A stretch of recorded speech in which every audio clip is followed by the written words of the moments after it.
पिछले 2-3-4 दिन से मन बहुत ही दुखी है।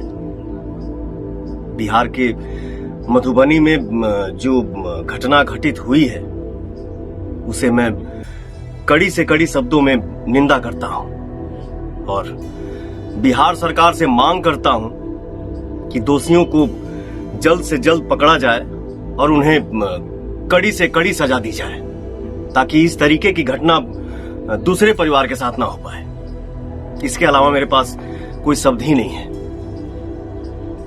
मैं पीड़ित परिवार के साथ हूं और आप लोगों से बहुत ही जल्द मिलने भी आ रहा हूं।